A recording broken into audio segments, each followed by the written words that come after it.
On se retrouve aujourd'hui pour une nouvelle vidéo. Aujourd'hui, ça va être une recette sur le deadlift et plus précisément sur le slack. Je sais que c'est un problème, en tout cas pas forcément un problème, mais une interrogation qui est vraiment omniprésente chez les pratiquants de force. On en parle partout, on en parle parfois en bien et parfois en mal. Je vais essayer de résumer un peu cette vidéo-là et de simplifier autant que possible pour que ce soit compréhensible pour le plus grand nombre.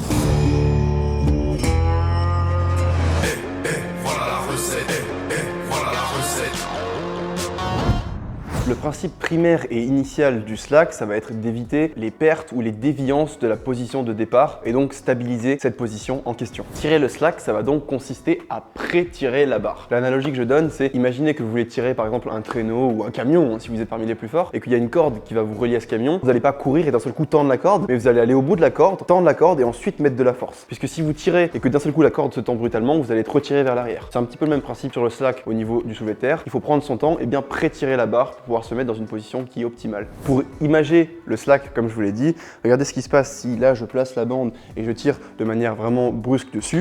La barre va à peine bouger, alors que si je prétire l'élastique et qu'ensuite je tire, vous voyez qu'il y a beaucoup plus de mouvement, alors que j'ai produit beaucoup moins de force. Comme au soulevé de terre, la barre n'est pas sur vous, mais au sol et que vous vous placez vous autour de cette barre, le fait de tirer le slack, ça va vous permettre de vous placer optimalement dans l'espace, autour de cette barre, dans une position dans laquelle vous serez le plus fort et le plus performant possible. Je suis dans la cuisine, tu bouffes ce que je te prépare.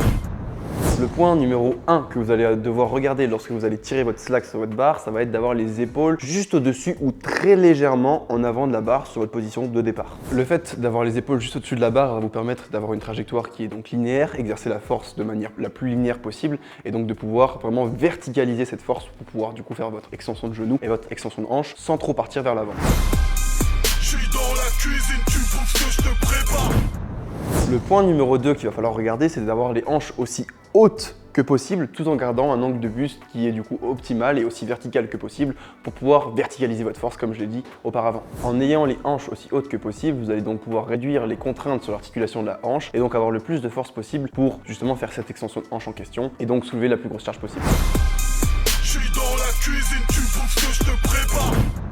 Le troisième point va être d'avoir les tibias aussi verticaux que possible tout en gardant son poids de corps au milieu du pied. Et ce qu'il faut comprendre, c'est que tous ces points fonctionnent les uns avec les autres. Si vous effectuez un point, ça doit être en respectant les deux autres points qui sont avant et ainsi de suite. Ils fonctionnent tous ensemble et évidemment s'il y en a un qui est trop dévié et que les autres sont bien effectués, dans ce cas ça posera aussi un problème. Donc il faut trouver un compromis entre ces trois points pour que vous puissiez être aussi optimisé que possible en gardant en tête que ces trois points doivent être aussi proches que possible de l'optimisation parfaite. Le slack vous permettra donc de standardiser et de rendre votre position de départ aussi répétable que possible, ce qui vous permettra donc par conséquent de rendre votre deadlift aussi répétable que possible puisque la position de départ c'est la première position que vous allez avoir au niveau de votre soulevé de terre et donc vous allez l'avoir sur tous les soulevés de terre que vous allez mettre en place. Donc si cette position là est déjà en place et qu'elle est identique à chaque répétition, c'est le premier pas pour avoir un deadlift aussi répétable et aussi constant que possible. D'un point de vue purement force, le tirage de slack va vous permettre aussi de réduire votre amplitude et donc de l'optimiser. Si vous réduisez votre amplitude, vous vous doutez bien que vous aurez besoin d'exercer moins de force pour faire le même mouvement avec la même charge et donc évidemment réduire son amplitude en simplement tirant son slack via le grip, la torsion de la barre, la position des plates et ce genre de choses, va vous permettre évidemment d'optimiser votre mouvement. Si vous réduisez votre amplitude, vient donc inévitablement une meilleure position de départ, ce qui évidemment aura aussi un impact très important sur votre soulevé de terre. Puisqu'on vient de parler de position de départ, beaucoup de gens pensent que les problèmes de lock sont souvent dus du coup à des manques de force en haut du mouvement, mais je vous l'ai déjà expliqué, c'est souvent dû à la position de départ. Donc en améliorant cette position de départ, pour beaucoup, vous allez aussi pouvoir du coup améliorer votre position finale, votre lockout. Et même si le mouvement va paraître plus difficile en bas car vous allez créer de la tension et donc moins tirer brusquement dans la barre, vous allez vous rendre compte que votre deadlift sera plus constant, que votre lock sera sûrement meilleur et malgré cette sensation de difficulté, vous allez pouvoir plus grind et donc à moyen voire court terme pouvoir mettre plus lourd sur vos barres. Voilà pourquoi je recommande beaucoup le tempo 3 comptes genoux, donc en fait faire du tempo entre le moment où la barre décolle du sol jusqu'au genou car ça va vous forcer à être plus lent sur la portion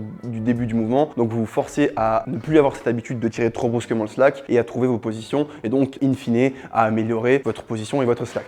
Voilà pour le slack, vous savez tout. La question que je me pose moi c'est quel cue est-ce que vous utilisez pour réussir justement à vous donner cette image de tirer le slack, comment est-ce que vous visualisez la chose, qu'est-ce que vous vous dites, n'hésitez pas à me le dire en commentaire parce que je sais que c'est quelque chose qui est quand même vachement répandu et les cues peuvent être très variables donc c'est toujours intéressant de voir les différentes façons qu'on peut avoir de mettre en place les tips que je viens de donner là. Comme d'habitude n'hésitez pas à aller checker dans la bio mon lien Silent Worker, il y a plein de drops en ce moment, plein de trucs qui sortent donc n'hésitez pas et n'hésitez pas à utiliser mon code SPD Forever sur la boutique MyProtein. En ce moment je déglingue les whips, c'est vraiment de la frappe on dirait un Kinder Bueno. monoprotéiné. Donc si vous voulez checker ça, n'hésitez pas. Il n'y a pas beaucoup de stock parce que c'est vraiment un banger, donc tout le monde en veut. Mais si on en a, testez et je peux vous garantir que vous allez kiffer. Voilà, n'hésitez pas à liker, vous abonner, commenter, la cloche, tout ça pour référencer la chaîne. Ça fait évidemment grandement plaisir et ça me permet de me faire comprendre que vous kiffez ce que je fais, ce qui est évidemment cool. Donc voilà, on se retrouve pour une prochaine vidéo. C'est ciao.